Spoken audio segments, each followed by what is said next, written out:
Hello, welcome to Don't Look Back TV. I'm Deb Gallo. So nice to have you with me today. This show is about transformation, recreating yourself, and the law of attraction, which is very simply that you are a magnet for everything you have in your life. The good, the not so good, you attract it. I can sum up the point of this show for you very simply. It goes like this. What you are creating is bigger than what you're leaving behind. So today we're going to talk about what happens when we get stuck.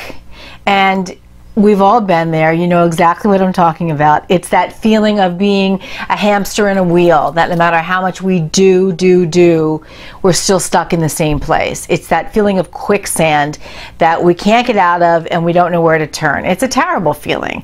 But I have two solutions for you that at least have worked for me, have worked for a lot of people I know, that I'm going to offer you to get you unstuck of wherever you are right now.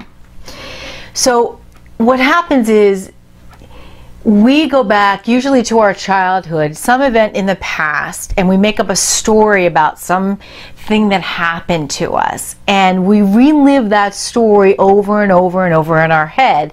And reliving that story keeps us stuck. It keeps us exactly where we are. Usually this happens in childhood, but it could just be a traumatic event or an event that we deem traumatic. You see where I'm going with this? So we live in this story and it goes around and around in our head, and then what we do is we look for evidence to support our story so we can be right. And then we say, see, nothing ever works out for me and I get to be right about it. Or I'm unlucky in love. I always have been unlucky in love. You see? Divorce again. Or see, another breakup. There you go. I'm right about it. So I offer you two solutions to get yourself unstuck and get you on the road to whatever your next level of greatness is. So come with me, let's take a look. So here's what we do. We take an event and we make up a story about it. And we live like the story is the absolute truth. Here's how we get out of it. What happened? Let's say what happened is X. What's the story you made up about X? Let's say the story is a red circle. I'll give you an example. What happened? When I was 11 years old, my father died. What happened? My father died. What's the story I made up about it? Men will always leave me. That's the story I made up when I was 11 years old. Men will always leave me. And I lived in this story for most of my life. And it doesn't work. It didn't work for me. Living like this in a story does not serve you at all. What happened next? When I was in my 30s, my sister died. What's the story I made up about it?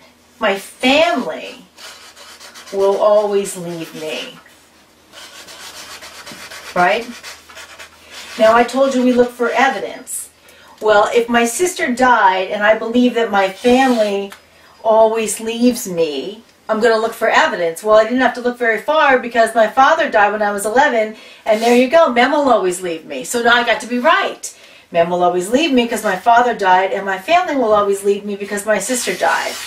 So I got to be right, and I got to be very stuck and very depressed over these two events. Now, almost a year ago, something else happened. What happened? My big brother, Bruce, died. One of my favorite people in the world. What's the story I made up about that? Everyone I love leaves me. Everyone I love leaves. That's the story I made up about my brother's death. And I got to be right about it because I love my sister and she died, and I love my father and he died. So there you go. So where does that leave me? That leaves me depressed with a big bottle of wine at the end of the night. No way to live. So now you're thinking, well, that's understandable, Deb, right? How do you get out of it? Two ways. First thing you do, you separate what happened from the story you made up about it. So what happened? When I was 11, my father died. What's the story I made up about it? No story, just fact, right? I'm a news reporter. My father died, my sister died, my brother died. Okay, when you take away the story, everybody leaves me, then you take away the power that you've given to some abstract idea that runs your life and runs your mind. So that's the first thing you do, is you separate what happened from the story. The second thing you do is you create a new story. Now the trick is, this has to be believable to you. It has to be guarded in some amount of truth. I'll give you an example. What happened? My father died. The new empowering story I made up is, my father gave me my love of sports. Every station I was at, I was a news reporter and a sports reporter, because my father gave me my love of sports. He gave me my love of sports. That's a really nice gift.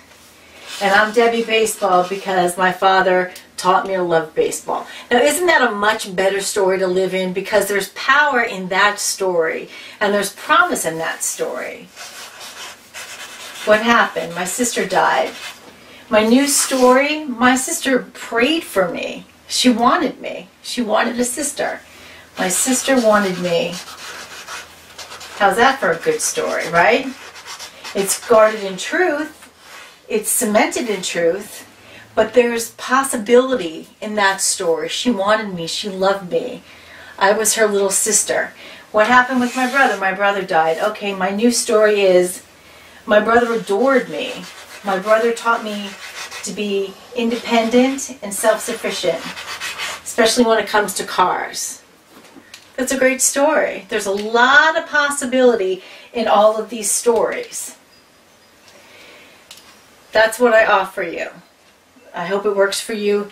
Tweet me, leave me comments, let me know if you've tried it, what you try, and how everything works out for you. And I really hope it does, and I can't wait to hear your stories and have you share them with me. And when we come back, we'll go on to Busy Being Healthy.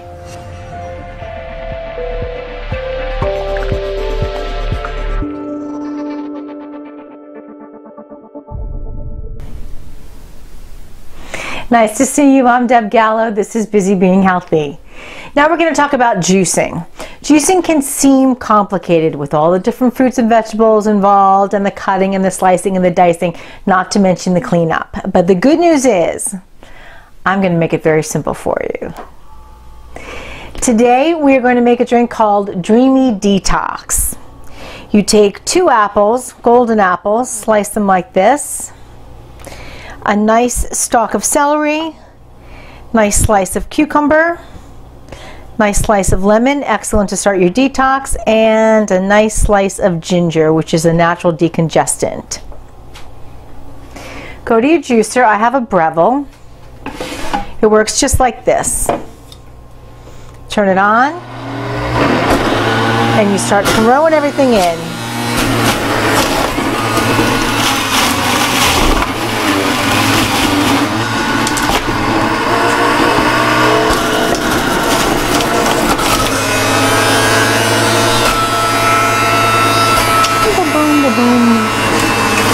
And just like that.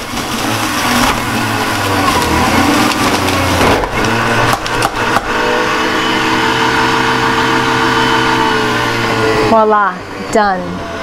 Now I have this drink first thing in the morning because it's a great way to start your morning. It actually gives you energy. The sweetness of the apples is what you taste. If you're feeling a little bit more congested than usual, you can add more ginger. If you want to really jumpstart your detox, you add more lemon. The cucumber is excellent for your skin. It's all good. It's all good news. It's very sweet. It's simple. Even my husband likes it, and he is adverse to any kind of healthful eating. So there you go. Dreamy Detox. This is Busy Being Healthy, and I'm so glad that you could join us for this episode of Don't Look Back TV. Be sure to tweet at me, tweet with me, tweet me questions or comments, leave comments below. So nice to have you, and I will see you next month.